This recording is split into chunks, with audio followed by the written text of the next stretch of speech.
Is Riot ruining Tier 2 Valorant? Well, they've made some big changes, and let's talk about those changes. So I'm sure all of you will be maybe somewhat aware that, changes are coming. I know Sideshow did a video about this as well. Right, the updates to Valorant's Path to Pro, Challengers, Premier, and Ascension for the 2025 season. The first thing I want to bring up here is that they are making changes, right? And things can change again. Okay, this is not going to be set in stone. It probably will be the format that we get for the next couple years. But if things aren't working, or if they decide they think there's a better thing to do, it could change again.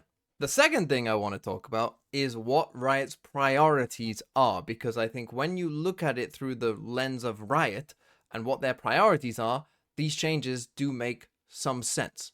Okay, so let's talk about that. So what are Riot's priorities? Well, number one, Riot's priority is money. They are a corporation, right, that wants to make money. But really, Riot, what they want is just they want the esport to be sustainable, right? If they can kind of get them, they don't need to make a profit from their esport.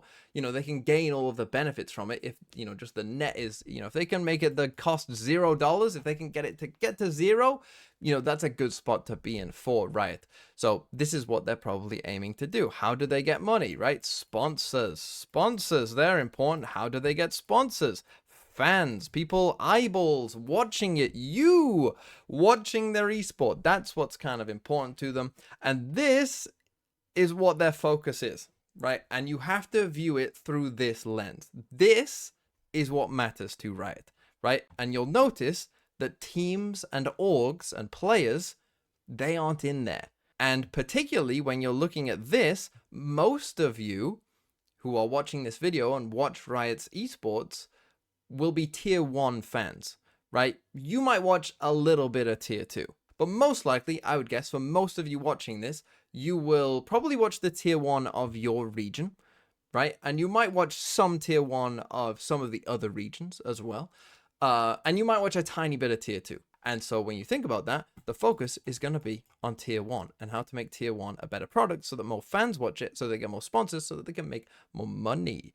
The players, the orgs, they aren't a part of this, right? They're down here. They're outside the bubble. They're out here. Sure, there are some players, like let's take a player like Boaster, right? Boaster might bring in or keep some fans because people like Boaster, right? Same for maybe certain orgs, bigger orgs like Fnatic, right? That they might bring in some fans just because of who they are, right? But when we're talking about tier 2 players and tier 2 orgs, that probably doesn't exist that much for most of those cases. So just keep that in mind of that is what Riot's focus is, because I think when you view it through that lens, it becomes quite a bit clearer as to why they've made some of these changes. So let's go through some of these changes then, shall we? So the TLDR is 2025 will introduce performance-based extension for Ascension teams and remove auto-relegation. Premier and Challengers will connect via the Premier Invite division in every region. The Challengers calendar will expand with new Challengers tournaments taking place in fall 2024. So let's talk about these changes then. So let's start with Ascension. This is kind of the big one. So they're going to remove auto relegation and replace it with a performance-based criteria. So of course, right now the system would be if you're G2, they're obviously in VCT for this year, they'll be in VCT for next year, and then they would have automatically gone straight down. That will no longer be the case. They're changing Ascension term length to 1 year instead of that 2-year system we had before. Of course, this kind of has to happen with a performance-based criteria, otherwise it would get very weird. And they're capping the international leagues at 12 teams. Now let's start with this. Because honestly, this is something I thought that they would do regardless of the other changes. I thought that this was probably going to happen anyway. So prior, they had said it was going to go up to at least 14 teams, maybe even more.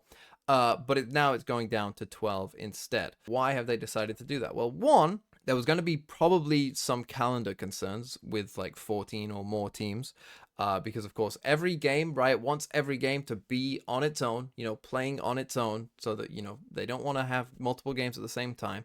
So you have to consider that. If you consider the fact that, with 12 teams, there's going to be 6 games a week, 3 days of 2 games, right? That's what's going to happen. Whereas if you had 14 teams, you would have an extra game to play, right? You'd have 7 games to play. So you'd either have to have 3 games on a day, which I personally don't think is ever a very good idea for Valorant, or you'd have to add in a whole extra day, which means paying everyone, to set it all up for a whole extra day every week, right? Which obviously adds to costs and all of that. So I think that 12 teams is probably pretty good. Also, you have to consider, right, that when you add more teams in, you're only making the overall quality of the league worse, right? It's not getting any better when you add more tier 2 teams in, because the likelihood is that they're probably, they're not going to be like the best team in the league, most likely, right? So you're only diluting it even more and making the overall product worse when you add more teams in as well, right? So there's that to consider also. So changing the Ascension term to length to 1 year, obviously sucks again for the tier 2 orcs, right? Before you were guaranteed, 2 years in the league, which meant you got 2 years of the skin sales and all of that, but now you don't. You only get 1 year guaranteed instead, which obviously, again, sucks for tier 2 orcs. But again, view it through that Riot lens. They don't really care about the tier 2 orcs, right? They don't care about that. And so what this will have an effect on, and I think a lot of people mention this, is that investing in tier 2 Valorant, the carrot got smaller, for these teams, because Ascension just isn't worth as much as it was before, and there's also less Ascension slots. So, it's overall the carrot just, got half eaten. And let's talk about the performance-based criteria as well. So here it is, right? Basically, the way it's going to work is if you make champs, so if you finish in the top 4 at the end of the year, you get extended. Congratulations, you're in, the esport for a whole nother year. And of course, the point of this, right, is that if you make champs, you're probably a pretty good team that people care about, so you get to stay in for another year, right? Because people probably care about you because you're probably pretty good. Right, which again, from a fan's perspective, from you, little Timmy, watching this, you are what they care about, and you might grow an affinity for some of those teams, and therefore they want to extend those teams more, right? And so in theory, you can just perpetually stay in the league, right? You could just keep making champs every year. If you're one of the best teams, you could just keep making it, and you would just stay in the league the whole time. Then if you make top 8, which is going to be playoffs, by the way, another reason why 12 teams is going to be good. We're going to get a top 8 playoffs next year. There will be no single elimination playoffs next year. The top 2, I'm going to guess, will get a bye. 7 and 8 will start in the lower bracket, and the format will be very good. You will like the playoffs next year, everyone. So get used to that. But if you finish in the playoffs, the top 8 of 12, then basically you play in Ascension and you play against the other Ascension teams. And if you win, if you prove that you're better than the Ascension teams, then you stay in the league, right? But obviously if you lose, the Ascension team goes in. So this will be good for a couple reasons, right? One, this will make Ascension more exciting, just straight off the bat, right? Because you are more likely to watch Ascension because you will have some kind of, already like preconceived notion of how good the team actually is, right? Like you'll know how good the tier 1 team is who's fighting in Ascension. And so you'll have a baseline. Like if the tier 1 team is getting smacked by some Ascension team, it'll probably create hype for you for next year because you'll be like, well, they just smacked that team that finished 6th in the league, so they must be really good, right? And it already kind of starts building the storylines. Or if you're a fan of that team, right, like obviously the stakes are very, very high, and it'll just make Ascension kind of more interesting to watch with kind of, I think, better storylines for people to kind of grip onto. It will maybe come with some problems that you could get different amount of Ascension teams in there, right? Like if both Ascension teams finish here, then both of them go and fight for their slot. But if both of them miss playoffs, then they both just automatically get relegated. So it could get a little weird with different amounts of teams in an Ascension tournament, which could get a little messy. But otherwise, that's going to be pretty cool. And as I said, if you miss the playoffs, you just get relegated straight away. You don't get to fight for your slot. So if you finish from 9th to 12th in the league, that's it. You're done, right? So if we take a look at the teams that are in the leagues right now, the 4 teams that ascended last year, let's take a look at where they would finish on this. If we take a look at the Americas, G2 are a team, obviously, who might make champs. At the very least, they would have made the playoffs, particularly if it was 8 teams. So they would not be auto-relegated, and they potentially would have a chance to extend their stay. The same is true for China as well, where DRG are a team that I would say maybe they will make champs, right? Not a guarantee. Will probably be a playoff team at the very least, but maybe they would make it. Obviously, in Pacific, Bleed would be getting auto-relegated. And the same would probably be true for Gentlemates as well. So looking at this then, let's say that one of G2 or DRG goes to champs, right? So let's say that one team would get extended, one team would fight, and 2 would get relegated. And this is kind of obviously double it because there'll be 8 Ascension teams rather than 4. So, next year you'll probably get looking something like maybe two of the Ascension teams may make champs, 1 or 2 probably, and then anywhere from like 2 to 4 teams, have to fight, and anywhere from 2 to 4 teams probably get auto-relegated. This is probably what I would suspect will happen, throughout the entirety of VCT next year. So, are these changes good or bad? Well, it depends again who you are. I think if you are watching this video, most of you will just be tier 1 fans of Valorant esports. I think these changes are good for you, right? You'll get rid of the teams that are bad and that you don't really care about, right? They'll be gone. Ascension will probably be a tournament that you're more excited to watch in general because there'll be some familiarity with some of those teams and you'll be able to, create and build hype for a team if they do win Ascension, from tier 2. You'll be able to get a much better picture of how good they actually are and your expectations for them. So I think Ascension will be better for you to watch as well. And for those teams that make champs, you probably will build some connection and feel like they deserve to stay in tier 1, and they will just automatically stay in tier 1. Now, the one caveat is if both Ascension teams from one league make champs, the worst performing one still has to go and fight for their slot. That will be a very bad experience because they still probably do deserve their place at that point, and so they'll kind of get screwed in that instance. But other than that, I think that on the whole, if you are just a fan of tier 1 Valorant, this is a good change for you. If you are a tier 2 player or org, this is quite bad for you. In fact, maybe very bad for you because there are less Ascension slots probably going to be available for you. It's going to be for less time even if you do make it.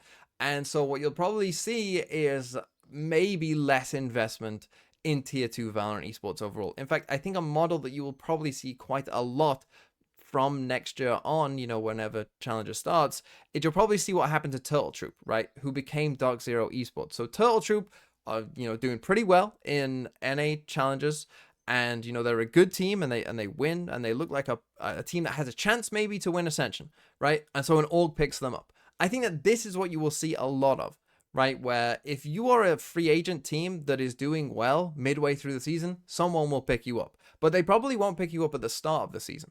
Right, there probably will be less orgs overall at the start of a year, and then whoever starts doing well and looks like they have a chance to maybe ascend, someone then picks them up with, that hope that maybe they can do it, and, if they don't, they'll probably drop them again at the end of the year, right? That is probably what will happen here, if I had to guess, going forward with maybe quite a lot of these teams. Okay, let's quickly talk about Premier. Basically, and there's going to be some changes as well to some of the tier 2 leagues that we'll talk about as well that are kind of to do with this also. Premier now basically just works, right? Before, Premier was kind of was just like a bit of a weird one where it didn't fully work. Now essentially they've got, they've added an extra league. The Invite division is like the final step to go and get promoted to Challengers, and so basically the system just now makes sense. Quickly as well, we do have some small changes to EMEA and Pacific as well in terms of their tier 2 ecosystem. So let's just quickly talk about this. So for EMEA, what they're doing is they're doing this new 3-stage structure with each stage split into 2 parts. Each will be a normal league play like we're kind of seeing right now. But then they're going to play in kind of an all-new tournament Challengers EMEA. So the top 2 teams from each league then play in kind of like, let's call it like a mini international, right? It's kind of like a VCT international. You play in your initial small league, and then you go and play at this Challengers EMEA, which I think is a good idea, right? And it'll be like a bit more of a hype tournament for the best tier 2 teams to continually compete, give you a decent idea of who's actually good in tier 2. They're also changing to a points-based system as well to decide who will play in Ascension, which I'm sure won't be a mess whatsoever. And Italy and Portugal are joining Challengers Spain. Now, this is again to better align with Premier, I think, and that Premier zone, which again makes sense, right? But again, this is a bit of a problem, particularly for Portuguese and Italian players, because now there's only going to be guaranteed one Italian and one Portuguese team. There will be at least one other of those, and then a winner of a qualifying tournament as well. So there will be more, but there's only one guaranteed from each of these leagues as well, joining Spain, and obviously some of the Spanish teams are getting cut as well. So not great if you're a Spanish, Italian, or Portuguese player in tier 2, I guess, because there's just less slots now available to you. And then we have this from Pacific as well, which is that they are consolidating 6 challenger leagues in SEA to one league. Now, this to me is kind of weird because it goes against kind of what they've said about tier 2 throughout everything else, right? For tier 2 to thrive, we need it to be a sustainable platform to invest for our teams and tournament organizers.